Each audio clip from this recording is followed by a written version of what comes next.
नहीं माँ, आखिर तुम चाहती क्या हो? मैं क्या चाहूंगी? क्या कहना चाहते हैं आप? हानिया का नंबर तुमने दिया ना नासिर को। हानिया का नंबर मैं क्यों दूंगी? उनके पास है हानिया का नंबर। आप क्यों पूछ रहे हैं?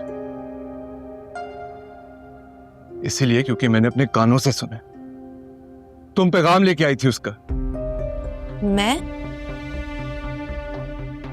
वो देखो, झूठ मत बोलना मेरे से, मैंने सब सुना।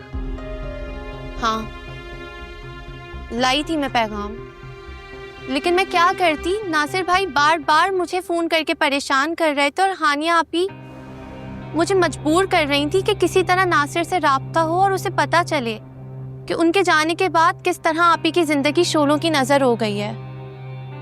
तुम अब भी झूठ बोल रही हो। मैंने अपने कानों से तुम्हारी बातें सारी सुनी, नासिर का पैगाम और हानिया का जवाब। जब सब कुछ सुन लिया था तो यहाँ क्या लेने आए हैं? तुमसे पूछने आया हूं कि तुमने हानिया का नंबर क्यों दिया नासिर को। आपकी शादी से पहले से नंबर मौजूद है। शादी के बाद भी दोनों राब्ते में रहना चाहते हैं। आप ही से जब बात करो तो उनका जवाब वही होता है जिसे आप हकीकत में जवाब समझ रहे हैं। लेकिन 2 दिन अगर नासिर से बात ना हो ना तो आप ही मुझे कहती हैं कि जाकर मालूम करो नासिर कैसा है। तुमसे मुझे ये उम्मीद नहीं थी। इतना झूठ।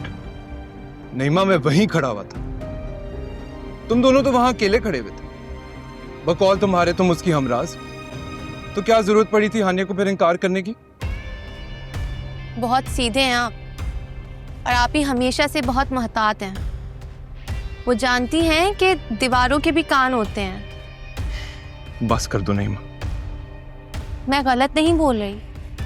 आप अब भी धोखा खा रहे हैं। आप ही लाख जबान से इनकार करें, लेकिन उसके दिल में आज भी सिर्फ नासिर भाई हैं।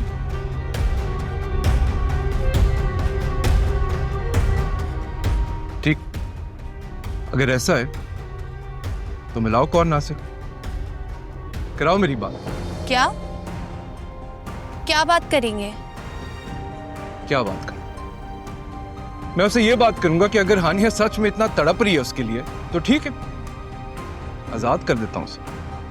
तुम्हारी फैमिली से जो ताल्लुक जोड़ा है खत्म कर देता हूं, और एक एक पैसा जो खर्च किया ना तुम सब पे वो सब वापस ले लो। कराओ मेरी बात।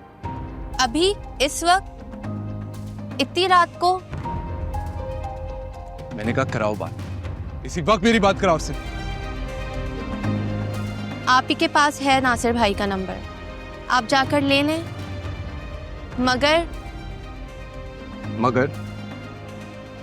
मगर आप ही को जलाने और तंग करने के लिए आपने हमेशा मेरा इस्तेमाल किया है। अगर मैंने एक नासिर का पैगाम लाके दे दिया तो क्या बुरा किया? नीमा, देखो उस वक्त मुझे हानिया की वफादारी पे शक था, जिद थी वो मेरी, लेकिन अब वो मेरे वजूद का हिस्सा है और मैं उसके बगैर रह नहीं सकता। इसलिए बेहतर होगा अब तुम बस कर जाओ। जो पाकीज़ा रिश्ता हम दोनों के बीच में है उसको गंदा मत होने, समझ गए?